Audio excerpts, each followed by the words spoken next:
Hello, I'm Craig Plum, Head of Research at Jones Lang LaSalle for the Middle East and North Africa, and part of the global team that was responsible for our 2012 Global Transparency Survey. It's my pleasure today to run you through some of the findings from that survey as they impact specifically on the markets across the Middle East and Africa region. Before I do that, I'd just like to spend a few moments talking about transparency more generally and why it's important to any market, not just those in our region. Put most simply, transparency improves the quality of information about a market and improves the ability to make informed decisions. Greater transparency reduces risk and will lead to more activity, particularly amongst investors in any particular marketplace. That's an important factor in markets such as the Middle East and Africa, where we've seen a relatively low number of investment transactions in the real estate market over the last few years. And part of the reason for that is the lack of confidence and the lack of ability to make informed decisions due to the relatively low transparency in some of those markets.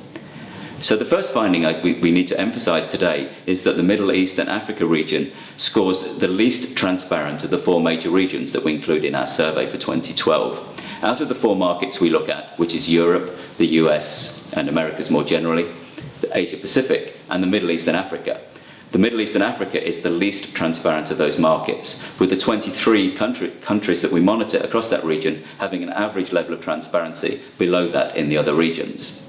Having said that, clearly the transparency does vary quite significantly across the Middle East and Africa region. At one extreme we have South Africa, which scores at number 21 out of the 97 markets that we cover globally, and shares many of the same characteristics of the other Anglo markets that do very well in the transparency survey globally, such as the US, such as the UK and Australia, which are the three most transparent markets we cover globally. At the other extreme, the Middle East and Africa region has 8 of the 11 opaque markets, with markets such as Angola, Sudan and Nigeria propping up our league table in respect of transparency. Dubai is the second most transparent market across the region and scores particularly well in respect of things such as the real estate regulatory framework, which has been imposed by RERA, which is generally considered to be the leading real estate regulator in the region, and also the DIFC, the Dubai Financial Centre, which is establishing itself as the preferred listing vehicle for real estate trusts or property trusts, which are now being listed across the region for the first time.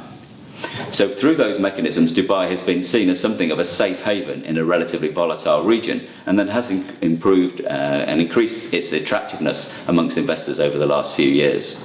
Lebanon, and most specifically Beirut, has seen the greatest improvement in transparency of any of the markets that we cover over the last few years. Despite recent turmoil in that market, over the last 2 years, we have seen that the central bank has taken more of an active control of real estate lending. We've seen the creation of the Real Estate Association of Lebanon, and we've also seen the creation of more publications and generally more market information, specifically about Beirut, which has improved investor confidence on that marketplace. Dubai and Beirut are not the only markets that have seen improvements over the last 2 years. Of the markets that were included in the 2010 survey, 80% of those markets have seen some improvement in transparency. Although that improvement has not been great, the markets are moving in the right direction.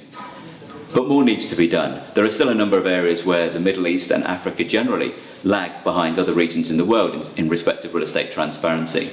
The two areas I'd like to focus on most are the lack of availability of performance indicators.